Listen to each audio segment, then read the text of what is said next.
नमस्कार सभी साथियों को स्वागत है आप सभी का हमारे YouTube channel Shri Vishwakarma online में। तो सबसे पहले तो अगर आपने अभी तक हमारे चैनल को सब्सक्राइब नहीं किया तो सब्सक्राइब कर दे, बेल आइकन प्रेस कर दे, जिससे ERP के आने वाले हर वीडियो आप तक पहले पहुंच सके। हमने कुछ वीडियो पहले बना रखे हैं ERP के, पर आज हम सीखेंगे बेसिक चीज़ें कि कहाँ से क्या चीज़ अपने को एंट्री करनी है, या फिर जो एंट्री करी है वो कहाँ से दिखेगी। तो लगभग सभी के पास ERP आईडी आ चुकी है और आपने वर्क भी स्टार्ट कर दिया है, अच्छे से वर्क कर रहे हैं। आप कैशबुक के आधार पर वर्क करें या फिर जो आपके वाउचर बने हैं उसके आधार पर वर्क करें। उसकी एंट्री कैसे कर रहे हैं और उसकी एंट्री कहाँ पर इफेक्ट कर रही है वो ज़रूर चेक कर लें, क्योंकि अगर आपने एक जगह मिस्टेक करी है तो वो कहीं ना कहीं पूरे जो आपके बैलेंस शीट वगैरह है उस पर पूरा इफेक्ट करती है। तो सबसे पहले आप उस चीज़ को समझें कि ये एंट्री कहाँ से होनी है, कैसे होनी है। आपका जो बैंक का बैलेंस है वो मिलान करते चले, साथ में सदस्यों का जो आउटस्टैंडिंग है वो भी मिलान करते चले कि मेरा मेंबर का 3 तारीख पर या 3/10 पे ये बैलेंस थे, तो इसमें ERP आईडी में कितना बैलेंस आ रहा है। साथ में अगर आपका सेविंग अकाउंट है बैंक में, DCCB में आपका जो संस्था का सेविंग है उसमें कितना बैलेंस है 3/10 पे, या फिर आज की तारीख में कितना सेविंग बैलेंस है और इसमें ERP आईडी में कितना बता रहा है, कितना डिफरेंस है डेट वाइज, उसको चेक कर लें। इस टाइप से आपको सारी एंट्रियाँ चेक करते करते चलनी है, जिससे आप जो है वो गलती की संभावना ना रहे और आप जैसे लाइव में वर्क करेंगे तो फिर आपको कोई नए इशू का सामना ना करना पड़े। तो जैसे आपकी ERP आईडी आती है, आपने अभी तक वर्क स्टार्ट कर दिया होगा, पर हम बेसिक चीज़ें फिर भी समझ लेते हैं कि इसमें वर्क कैसे करना है, कहाँ पर कौन सा मॉड्यूल है और कहाँ से कौन से हेड क्रिएट होने हैं। तो चलिए शुरू करते हैं। इस टाइप से आपका ERP आईडी लॉगिन होगा तो इस टाइप से एक इंटरफेस ओपन होगा। पहले तो अपन इंटरफेस को समझ लेते हैं। यहाँ पर जो है आपका ऊपर जो है यहाँ पर आपकी आईडी दिखाएगा, जो भी डेट वगैरह है वो वाली। उसके बाद यहाँ पर एक मेन मेनू का ऑप्शन है, यहाँ पर आपकी आईडी दिखाएगा CEO वाली। फिलहाल ये डेमो आईडी है तो आपको डेमो लिखा हुआ दिख रहा है। यहाँ पर एक कॉन्फ़िगरेशन का ऑप्शन है। कॉन्फ़िगरेशन के अंदर ये होता है कि जो आपका फाइनेंशियल अकाउंटिंग सिस्टम है वहाँ पर आपको कोई सा अकाउंट वगैरह बनाना है या फिर कोई सी ट्रांजैक्शन वगैरह मैपिंग करनी है, आपको पैरामीटर वगैरह सेट करने हैं, तो सारा आपका वर्क यहीं से होगा। यानी कि ये अपने मोबाइल में जो सेटिंग होती है उस टाइप से एक सेटिंग का ऑप्शन है। यहाँ पर agent management, application setting, assets management, borrowing, business development plan, FAS यानी फाइनेंशियल अकाउंटिंग सिस्टम, HRMS, उसके बाद लोन, लॉकर, मेंटेनेंस, उसके बाद मेंबरशिप, मर्चेंडाइज यानी कि खाद वाला जो आपका फर्टिलाइजर है वो वाला, उसके बाद PDS, पिगमी डिपॉजिट यानी डेली कलेक्शन टाइप, प्रोक्योरमेंट यानी कि समर्थन मूल्य पर। फिलहाल अपने समर्थन मूल्य MP उपार्जन पर चलता है, तो इस वाले मॉड्यूल को आप जहाँ तक हो नेगलेक्ट करें। उसके बाद आपका सेविंग डिपॉजिट, उसके बाद स्टोरेज, उसके बाद टर्म डिपॉजिट यानी कि FD वगैरह वो करते हो तो वो वाला डेफिनेशन यहाँ से। उसके बाद यूज़र मैनेजमेंट का फिलहाल अपने पास एक ही उपयोग है, केवल मैप वाउचर, ये मैप वाउचर अप्रूवल वाला। बाकी ये सारे लाइव होने के बाद आपको वर्क करवाने हैं इस पर। तो ये आपकी सेटिंग हो गई। यहाँ से आप लैंग्वेज चेंज कर सकते हैं इसकी। यहाँ पर आप डिस्प्ले का साइज़ जो है बड़ा छोटा कर सकते हैं। और यहाँ पर ये जो एक फेवरेट का ऑप्शन है, जैसे कि आप किसी मॉड्यूल को यही डेस्कटॉप पे लाना चाहते हैं, जैसे कि यहाँ पर ला रखे single day book, trial balance, general leather या ओपनिंग बैलेंस, जो भी आप फेवरेट बटन पर ऐड करते जाएंगे वो आपको यहाँ पर फेवरेट बटन में आपको दिखते जाएंगे। ये हो गया ऊपर का ये जो मैटर था ये वाला। इसके बाद यहाँ पर सर्विसेज में आपको सारी चीज़ें दिख जाएगी, जैसे कि यहाँ पर मेंबरशिप के अंदर फिर आप जैसे ही मेंबरशिप पर क्लिक करेंगे आपको यहाँ पर इनरोल मेंबर यानी कि कोई नया मेंबर बनाना है तो वो यहाँ से बनेगा। उसकी किसी डिटेल को फीड करना है तो अदर डिटेल वगैरह यहाँ से फीड होगी।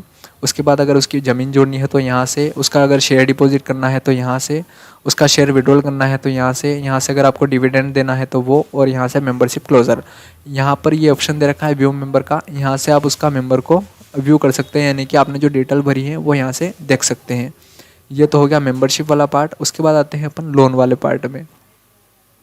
लोन वाले पार्ट में ये रहता है कि आपने जो 31 मार्च पर जो DCT का डेटा तैयार करा है वो सारे किसान तो यहाँ पर आपको दिख जाएंगे। उसका सीधा कलेक्शन करके आप डिसबर्समेंट कर सकते हैं। उनके लिए आपको लैंड डिक्लेरेशन नहीं करना है, उसके साथ क्रेडिट लिमिट भी नहीं बनानी है, और ड्रॉइंग सेंक्शन यानी कि जो 31 मार्च पर मेंबर है उनके लिए तीनों चैप्टर अपने को करने की ज़रूरत नहीं है। उसके लिए आप सीधा डिसबर्समेंट कर सकते हैं, या फिर लोन कलेक्शन है तो लोन कलेक्शन कर सकते हैं। अगर 31 मार्च पर उस किसान का बैलेंस नहीं है और अभी वर्तमान में आप उसको डिसबर्समेंट कर रहे हैं तो उसके लिए आपको लैंड डिक्लेरेशन, क्रेडिट लिमिट और ड्रॉइंग सेंक्शन करना पड़ेगा। सबसे बड़ी चीज़ ये है कि आप ये ध्यान रखें कि आप लैंड डिक्लेरेशन, क्रेडिट लिमिट या ड्रॉइंग सेंक्शन जब भी करें, आप लॉगिन डेट को पहले प्रायोरिटी से देखें कि आपने कौन सी डेट में लॉगिन कर रखा है। यानी कि मान लो आपका अगर वितरण 10 10 तारीख 5वें महीने 2023 में है, और अगर आपने उसका लैंड डिक्लेरेशन, क्रेडिट लिमिट या ड्रॉविंग सेंक्शन आपने 20 तारीख में करा है तो आप उसको 10 तारीख में डिसबर्समेंट नहीं कर पाएंगे। तो सबसे पहली चीज़ यही ध्यान रखें कि आप जब भी मेंबर का लैंड डिक्लेरेशन, क्रेडिट लिमिट या ड्रॉविंग सेंक्शन करें तो उसका पूरा डेटा देख ले कि वो कब मैंने उसको फर्स्ट डिसबर्समेंट करा है, उससे पहले ही आप उसका लैंड डिक्लेरेशन, क्रेडिट लिमिट और ड्रॉविंग सेंक्शन तीनों करें। और ये ध्यान रखें कि जिस डेट में आप लैंड डिक्लेरेशन कर रहे हैं उसी तारीख में क्रेडिट लिमिट और ड्रॉविंग सेंक्शन भी कर दें। तो उससे क्या है कि वो किसान आपका उस तारीख से आपका यहाँ लोन डिसबर्समेंट वाले चैप्टर में आपका दिखना शुरू हो जाएगा। ये तो बात हो गई अपनी केसीसी की। उसके बाद आपको लैंड डिक्लेरेशन हो गया, क्रेडिट लिमिट हो गया, ड्रॉविंग सेंक्शन हो गया। जैसे आप ड्रॉविंग सेंक्शन करेंगे उसके बाद आपका उस किसान का लोन डिसबर्समेंट चालू हो जाएगा। लोन डिसबर्समेंट के बाद अगर उसका कलेक्शन करना है तो यहाँ से आप कलेक्शन भी कर सकते हैं, इस वाले पे क्लिक करके कलेक्शन भी कर सकते हैं। बहुत सारे क्या करते हैं, जैसे कि मान लो लोन कलेक्शन पे गए और यहाँ क्लिक करा। अब क्या होता है कि आप यहाँ पर एडमिशन नंबर जो है आपके पुराने वाले जो खाते के हैं ना वो डालते हैं, तो उससे यहाँ पर वो बताते हैं नो डेटा फाउंड या फिर ऐसा कुछ बताया था कि यहाँ पर कोई उपलब्ध नहीं है ऐसा। तो आपको क्या करना है कि यहाँ पर जो सर्च का ऑप्शन है इसके ऊपर क्लिक करना है। यहाँ से आप सोसाइटी एडमिशन नंबर डाल के उसको सर्च करें। चूँकि नए इसमें एडमिशन नंबर जनरेट हो गए हैं 6 डिजिट के 100 इस टाइप से कुछ एडमिशन नंबर जनरेट हुए हैं। फिर आपको यहाँ से प्रोडक्ट का सिलेक्ट करना है। यहाँ से आप जो भी जिस भी डेट में वसूली कर रहे हैं वो कैश, और यहाँ पर व्यू कर दे तो इस टाइप से आपको मेंबर दिख जाएगा। फिलहाल इस मेंबर का लोन नहीं है इसलिए नहीं दिख पा रहा है, पर ये ध्यान रखिए कि आपको जो यहाँ पर एडमिशन नंबर डालने हैं वो आपको नए वाले एडमिशन नंबर ही डालने हैं, आपको पुराने वाले एडमिशन नंबर डालने की ज़रूरत नहीं है। साथ में एक चीज़ और गलत करते हैं कि जो आप ड्रॉविंग सेंक्शन करते हैं तो उसमें क्या करते हैं आप कि यहाँ पर पूरी सूची खोल देते हैं। जैसे कि मान लो केसीसी खरीफ की जो टोटल किसान हैं जिनका भी आपने क्रेडिट लिमिट बनाई है वो सारे किसानों को आप टिक लगा के सेव करते हैं तो वो ड्रॉविंग सेक्शन में नहीं दिखते हैं। तो आपको सबसे बड़ी ये ध्यान रखना है कि जब भी आप ड्रॉविंग सेक्शन करें तो यहाँ पर टिक लगा ले, उसका एडमिशन नंबर डालें और 1 बाय 1 उसको ड्रॉविंग सेक्शन करते चले, तब जाके आपको वो लोन डिसबर्समेंट वाले पार्ट में दिखेगा। ये तो हो गया अपना लोन वाला चैप्टर। अब इसकी अगर रिपोर्टें आपको चेक करनी है तो यहाँ पर जो रिपोर्ट वाला ऑप्शन है यहाँ से आप चेक कर सकते हैं कि आपका आउटस्टैंडिंग बैलेंस कितना था 1/4 पे। यहाँ से उसकी मेंबर का लोन लेजर भी चेक कर सकते हैं। इस टाइप से ये रिपोर्टें जो है इसको आप टेली कर ले कि कौन कौन सी रिपोर्टें आपके काम की हैं। फिलहाल तो अभी आपका जैसे ट्रायल रन में चल रहा है तो आपको आधी रिपोर्टें इसमें अभी नहीं दिखेगी, वो गोलाई होने के बाद दिखेगी। ये तो आपका लोन वाला पूरा पार्ट हो गया। आपको कहाँ से लैंड डिक्लेरेशन करनी है, सबसे पहले अपनों ने चेक कर लिया कि मेंबरशिप कैसे उसका बनाना है, जो लोन देना है वो कहाँ से डिक्लेयर करना है वगैरह। उसके बाद आते हैं अपने थ्रिफ्ट डिपॉजिट में। अगर आपका थ्रिफ्ट डिपॉजिट है तो आप थ्रिफ्ट डिपॉजिट की यहाँ से एप्लीकेशन बना सकते हैं।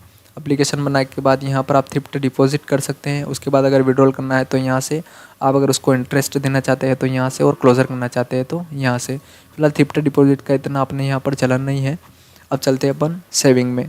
सेविंग में मान लो कोई किसान है जिसका आपको सेविंग अकाउंट खोल रखा है आपने अपने सोसाइटी में या फिर जो भी पैक्स है उसमें, तो उसके लिए आप 31 मार्च पे अगर उसका सेविंग अकाउंट है तो आप सीधा यहाँ से डिपॉजिट और विड्रॉल कर सकते हैं। अगर 31 मार्च पे नहीं है और आपने नया सेविंग अकाउंट खोला है तो यहाँ से आपको एप्लीकेशन उसकी पहले क्रिएट करनी होगी। एप्लीकेशन क्रिएट करने के लिए आपको एप्लीकेशन वाले पे जाना है। यहाँ पर एडमिशन नंबर डाल के जो भी डिटेल है उसकी यहाँ भर के आपको नेक्स्ट करके सेव कर देना है। तो सेविंग का एप्लीकेशन यहाँ से बनेगी। उसके बाद डिपॉजिट यहाँ से होगा और विड्रॉल यहाँ से होगा। अगर आप उसको सेविंग पर जो ब्याज देते हैं 3 महीने में, 6 महीने में या फिर साल भर में, तो आपको यहाँ से इंटरेस्ट पोस्टिंग वाला ऑप्शन दिखेगा। यहाँ से आप उसको इंटरेस्ट पोस्टिंग कर सकते हैं। अपन जैसे चेकबुक इशू करते हैं तो एप्लीकेशन जैसे बनाएंगे अपन, तो उसमें एक चेकबुक का एक ऑप्शन रहता है। यहाँ पर ये चेकबुक रिक्वायरमेंट वाला यस करेंगे तो ही आप उसको चेकबुक इशू कर पाएंगे, अदरवाइज़ नो करेंगे तो आप उसको चेकबुक इशू नहीं कर पाएंगे। तो अगर किसी में एरर दिख रही है तो आप उसको उस मेंबर को मॉडिफाई कर ले। यहाँ से आपका मॉडिफाई होगा ये व्यू मॉडिफाई एप्लीकेशन, यहाँ से आप उसको मॉडिफाई करके यहाँ से आप चेकबुक इशू कर सकते हैं। ये अपना सेविंग वाला पार्ट भी हो गया। इसके बाद अपन टर्म डिपॉजिट पे आते हैं। टर्म डिपॉजिट पर आपका एफडी या फिर आरडी जो भी है वो आपको यहाँ से क्रिएट करना है। यहाँ से एप्लीकेशन बनेगी।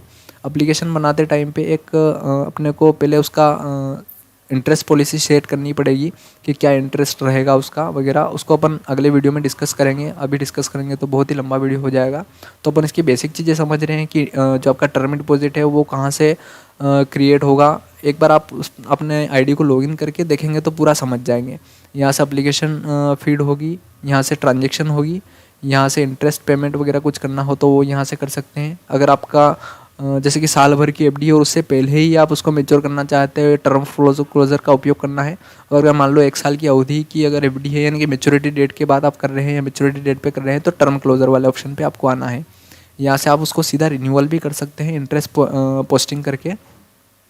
जैसे कि मान लो आपकी 1 लाख की एफडी है, उसका 2000 इंटरेस्ट बना है, तो 2000 इंटरेस्ट उस मेंबर का अकाउंट में क्रेडिट करके आप वो 1 लाख की एफडी को वापस से रिन्यूअल भी कर सकते हैं। तो वो सारे ऑप्शन हैं। तो आप इसके लिए अपन एक वीडियो अलग से बना लेंगे जिसमें अपन टर्म डिपॉजिट के जो है वो सारे कवर कर लेंगे। इसमें कि एप्लीकेशन कैसे बनानी है, उसका ट्रांजैक्शन कैसे करना है, उसकी इंस्टॉलमेंट कैसे लेनी है अपने को, उसमें मॉडिफिकेशन अगर करना है तो वो कैसे करना है, साथ में उसका टर्म क्लोजर कैसे करना है, अगर समय से पहले वो क्लोज कर रहा है तो वो कैसे करना है, रिन्यूअल कैसे करनी है, आप जो एफडी का ब्याज देंगे वो कौन से हेड से अपन लेकर देंगे, उसको सारी चीज़ें अपन अलग से डिस्कस कर लेंगे। टर्म डिपॉजिट के बाद आते हैं अपने पिग्मी डिपॉजिट पर। पिग्मी डिपॉजिट एक डेली कलेक्शन टाइप डिपॉजिट होता है। जो आप डेली कलेक्शन वाला मैटर है पूरा उस टाइप से ही होता है। इसमें आप यहाँ से एजेंट को कैप्चर कर सकते हैं, यहाँ पर आप अकाउंट ओपन कर सकते हैं, यहाँ से आप मैप कर सकते हैं उसको, उसकी ट्रांजैक्शन जो डेबिट क्रेडिट है वो कर सकते हैं। आप उसका कमीशन जो है एजेंट का वो यहाँ से निकाल सकते हैं, मंथली पोस्टिंग कर सकते हैं, अगर अकाउंट को बंद करना है तो वो कर सकते हैं। सबसे पहले तो आपको इसमें कुछ पैरामीटर वगैरह कुछ सेट करने हैं, उसके बाद आपको जो उसकी पॉलिसी वगैरह वो बनानी होगी, उसके बाद ही आप यहाँ से एंट्री कर सकते हैं। इसके लिए भी अपन एक वीडियो पूरा अलग से बना लेंगे। आप कमेंट करके बताइएगा कि आपको कौन सा वीडियो चाहिए। उसके बाद लोकर वगैरह तो अपने यहाँ रहते नहीं है, तो इस पर अपन डिस्कस नहीं करेंगे। अब आते हैं अपन मर्चेंटाइज पर। मर्चेंटाइज में ये होता है कि जो अपना खाद रहता है, सोसाइटी अधिकतर खाद का ही सेल करती है किसानों को। तो ये मर्चेंडाइज वाला ऑप्शन आप मैंने वीडियो बना रखा है, वो आप जाके देख सकते हैं। अभी अपन केवल इसकी बेसिक चीज़ें जो है वो जान लेते हैं कि मर्चेंडाइज में वर्क कैसे करना है और वो मर्चेंडाइज जो है वो किस लिए इसमें बनाया गया है। तो आपको मर्चेंडाइज के लिए सबसे पहले तो जो है वो आपके सप्लायर वगैरह असाइन करने रहेंगे। सप्लायर असाइन करने के बाद उसका सन्ड्री क्रेडिटर्स का अकाउंट बनेगा, सन्ड्री डेबिटर्स का अकाउंट बनेगा। उसके बाद आप परचेस करेंगे उसको, परचेस करने के बाद आपको परचेस वाउचर बनाना पड़ेगा। परचेस वाउचर बनाने के बाद आपको उसको सेल रेट डिफाइन करने होंगे, तब जाके आपका सेल में स्टॉक दिखेगा। तो मर्चेंडाइज में अपन सबसे पहले तो ये परचेस वाला ऑप्शन है, यहाँ से आपको कोई खाद वगैरह परचेस करना है तो इस वाला ऑप्शन का प्रयोग करना है। उस परचेस करने के बाद आपको परचेस वाउचर दिखाना होगा। जैसे कि मान लो आपने 500 बैग यूरिया का परचेस करा है, यहाँ से तो आपने परचेस बता दिया, पर वो कहाँ से करा है, उसका पेमेंट किसको देना है, वो सारा डिटेल इसमें परचेस वाउचर में दिखेगी आपको। तो यहाँ से आपको परचेस वाउचर बना देना है उसका। उसके बाद सेल रेट जब डिफाइन करोगे तब जाके वो आपको सेल वाला ऑप्शन में दिखेगा। ये तो अपना परचेस वाला पूरा चैप्टर हो गया। उसके बाद ये जो दोनों है वो सेल वाले ऑप्शन रहेंगे। आपको यहाँ से सेल करना है और यहाँ से आपको सेल वाउचर बनाना है। इसके लिए मैंने एक वीडियो पहले से बना रखा है जिसमें आपको मर्चेंडाइज कैसे परचेस करना है और कैसे सेल करना है उसकी डिटेल आपको उसमें मिल जाएगी। मैंने एक प्लेलिस्ट बना रखी है, वहाँ से आप देख सकते हैं। अगर उसमें कोई इशू आता है या कुछ समस्या आती है तो आप कमेंट करके ज़रूर बताइए, तो हम उसको कोशिश करेंगे कि उसका समाधान कर सकें। ये स्टेप से आपका मर्चेंडाइज है। मर्चेंडाइज में मतलब हर चैप्टर में आपको यहाँ पर जो है रिपोर्ट दिख जाएगी, तो आप रिपोर्ट ज़रूर चेक कर लेवे कि आप जो काम कर रहे हैं वो रिपोर्ट में दिख रहा है या नहीं दिख रहा है। क्योंकि सबसे मेन चीज़ यही है कि अगर आप वर्क तो कर रहे हैं पर वो सही से वर्क नहीं हो पा रहा है तो फिर आपका वर्क बिल्कुल बेकार है। तो आप जब भी एंट्री करें, एंट्री करने के बाद पर डे आप रिपोर्ट चेक कर लें। रिपोर्ट में वो जो आपने दिन भर काम करा है वो उसमें शो हो रहा है या नहीं हो रहा है, या फिर शो हो रहा है तो कहीं गलत जगह तो नहीं एंट्री हो गई उसकी, उसको आप क्रॉस चेकिंग ज़रूर करें, तब जाके आप उसमें अपनी गति ला सकते हैं। उसके बाद अपन मर्चेंडाइज के बाद चलते हैं कोल्ड स्टोर पे। कोल्ड स्टोर का भी अपने यहाँ पर बहुत कम काम होता है, या फिर बहुत सारी सोसाइटी में तो होता ही नहीं है। बहुत कम सोसाइटी ऐसी है जो कोल्ड स्टोरेज का काम करती हैं। तो अगर आपको इसके ऊपर कुछ जानना है तो आप कमेंट करके बताइएगा। प्रोक्योरमेंट का अपने यहाँ पर केवल कमीशन की एंट्री होती है, कमीशन प्राप्त होता है वो, और एक्सपेंडिचर होता है वो। बाकी सब ई उपार्जन पोर्टल जो है वो हैंडल करता है। तो किसान वाइज इसमें एंट्री अपन नहीं करते हैं। एक पीडीएस का अपने यहाँ पे बहुत ज़्यादा चलन है। पीडीएस में क्या होता है कि आपको यहाँ से परचेस वाला ऑप्शन है, यहाँ से आपको परचेस करना है, यहाँ से सेल करना है।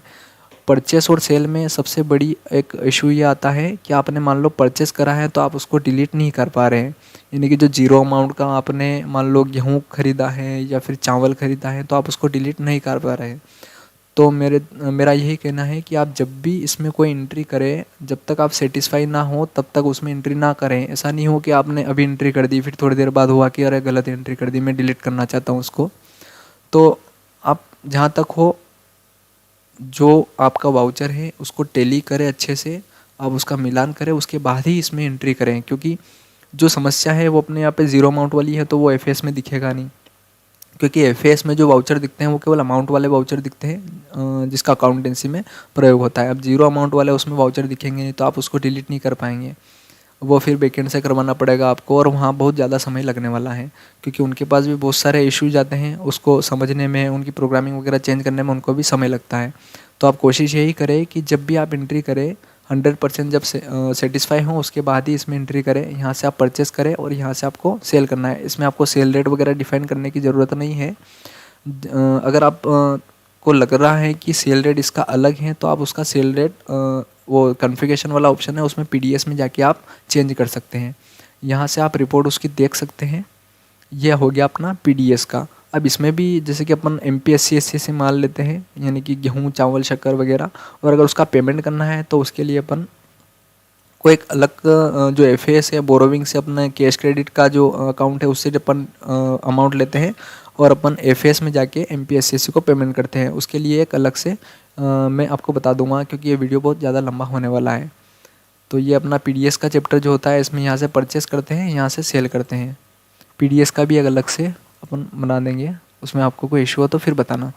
उसके बाद यहाँ से इन्वेस्टमेंट, बहुत सारे क्या करते हैं कि जैसे कि मान लो इन्वेस्टमेंट में अपने को एनओसीएल या एनसीओएल के अकाउंट जो है वो इसमें क्रिएट करने हैं, क्योंकि 31 मार्च पे अपने पास थे नहीं। तो बहुत सारे क्या करते हैं कि यहाँ पर कॉन्फ़िगरेशन के अंदर जाते हैं, यहाँ एफएस के अंदर गए, चार्ट ऑफ अकाउंट के अंदर गए, वहाँ पर अपने असेट्स में गए, इन्वेस्टमेंट में गए और वहाँ पर अकाउंट क्रिएट करते हैं। तो वहाँ पर वो लिखा होता है this head is locked mode. तो वहाँ से आपको इन्वेस्टमेंट की एप्लीकेशन क्रिएट नहीं करनी है। आपको इन्वेस्टमेंट जितने भी इन्वेस्टमेंट है आपके जो ब्रांच में आपने एफडीआई बना रखी हैं वो, या फिर जो शेयर आपने परचेस कर रखे हैं अदर कोऑपरेटिव इंस्टीट्यूशन के, वो सारा वर्क इन्वेस्टमेंट वाले ऑप्शन में ही होगा। यहाँ से आपको एप्लीकेशन क्रिएट करनी है। अगर नई एप्लीकेशन क्रिएट करनी है तो अगर आपके पास पहले से शेयर है और उसमें अगर आपको और शेयर परचेस करने हैं तो ये वाला ऑप्शन दिखेगा आपको शेयर परचेस वाला, या अगर आपको शेयर रिडीम करने हैं तो वो यहाँ से कर सकते हैं। आपको अगर एफडी वगैरह रिन्यूअल करना है तो यहाँ से कर सकते हैं। इंटरेस्ट रिसीव करना है तो यहाँ से कर सकते हैं। ये सारा एफडी जो इन्वेस्टमेंट वाला ऑप्शन है इसमें इन्वेस्टमेंट का ही काम करना है आपको। आप इन्वेस्टमेंट के लिए वहाँ एफएस में जाकर चार्ट ऑफ अकाउंट के अंदर जाकर आपको अकाउंट बनने की ज़रूरत नहीं है। इन्वेस्टमेंट वाला ऑप्शन से सारा काम यहीं से हो जाएगा आपका। यहाँ भी इसमें रिपोर्टें दे रखी हैं तो आप रिपोर्टें ज़रूर चेक कर लें। इन्वेस्टमेंट के बाद अपन आते हैं बोरोविंग पर।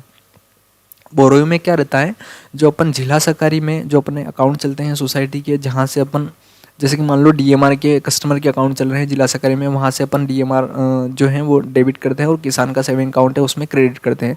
पर डीएमआर के अकाउंट की जो लिंक है वो अपने सोसाइटी वाले अकाउंट से रिलेशन जो है वो बनी रहती है। तो अपना जैसे कि मान लो डीएमआर में अपनों ने किसी किसान को 50,000 का डिसबर्समेंट करा है तो सोसाइटी का जो लोन अकाउंट रहता है खरीफ या रबी का, जो भी स्मॉल मार्जिन जो भी आपके वहाँ पे चलते हैं उसमें भी 50,000 रुपये डेबिट होते हैं।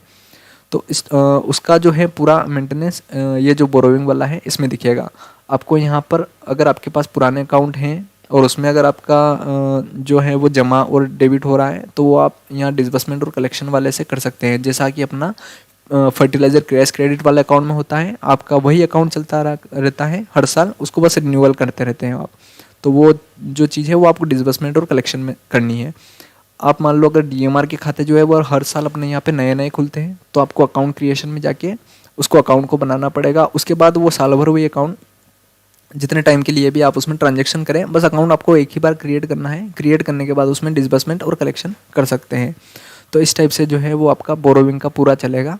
इसमें आप का जो है वो पीडीएस क्रैश क्रेडिट का जो खाता होता है वो भी इसमें प्रदर्शित हो जाएगा। उसके साथ फर्टिलाइजर क्रैश क्रेडिट का, उसके बाद आपका खरीफ का, रबी का, आपका एनिमल हर्बेस्ट्री का, जो भी आपने लोन ले रखे हैं बैंक से, देखिए बोरोविंग जितनी भी हैं आपकी बैंक की वो सारी यहाँ पर आपको दिख जाएगी। यहाँ से आपको डिसबर्समेंट भी हो जाएगा और यहाँ से आपका कलेक्शन भी हो जाएगा।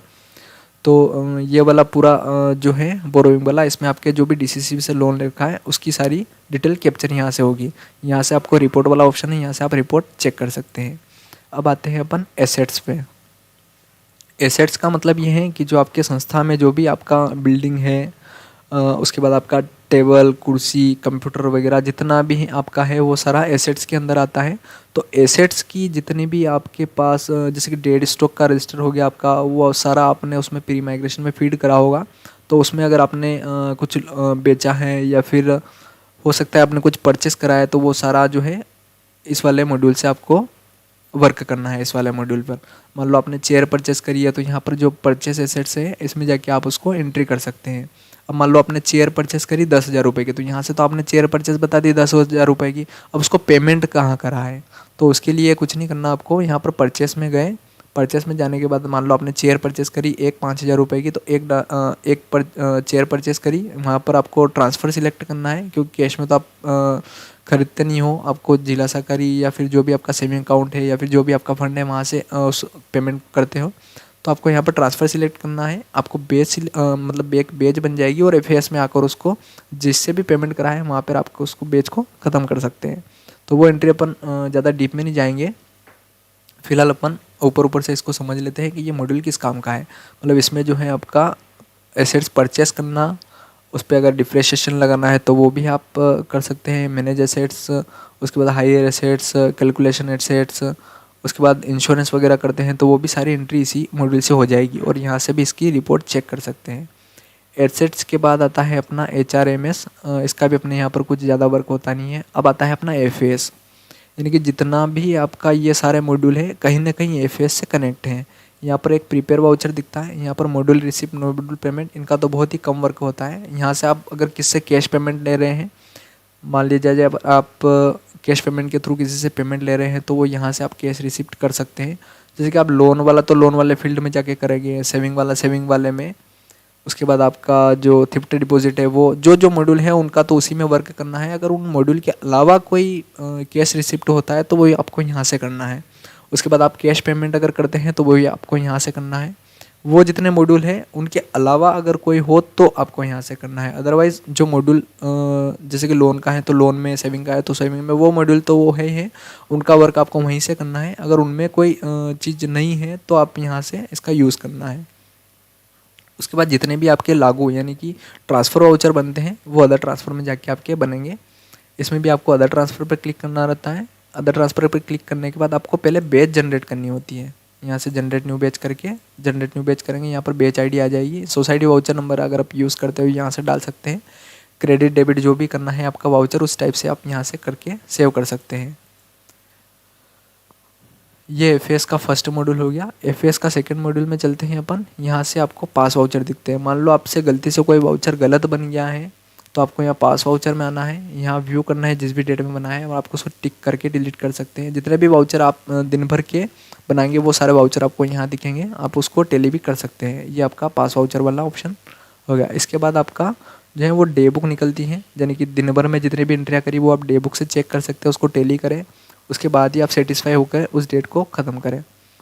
अभी ये ध्यान रखना कि जो आपका पैरेलल रन में चल रहा है तो आपको डे एंड वाले ऑप्शन पे और प्रिंट वाले ऑप्शन पे नहीं आना है, क्योंकि ये लाइव होगा उसके बाद ही वर्क करना है इस पर। इन दोनों मॉड्यूल को आप छोड़ दें अभी। साथ में आप रिपोर्ट जो है FAS की, यानी कि जितनी भी रिपोर्ट है आपकी, ये रिपोर्टों का मास्टर है एक तरीके से। यानी कि FAS में जाके रिपोर्ट पे आप opening trial balance, print voucher, single day book, जितनी भी रिपोर्ट है आपकी यहीं से निकल जाएगी। कैश बुक हो गया, डे बुक होगी, GL हो गया, आपकी जितनी भी रिपोर्ट है वो यहीं से निकल जाएगी। इसके बाद ऑडिट, ग्रीवेंस रिपोर्ट, स्टैटिक, ये आपके अभी काम के नहीं है, ये लाइव होने के बाद काम करेंगे। उम्मीद है आपको वीडियो पसंद आया होगा, कुछ जानकारी समझ में आई होगी। वीडियो के अंत तक बढ़ने के लिए बहुत बहुत धन्यवाद। आपको इनमें से कौन से मॉड्यूल पर आपको वीडियो चाहिए वो आप हमें कमेंट करके ज़रूर बताइएगा।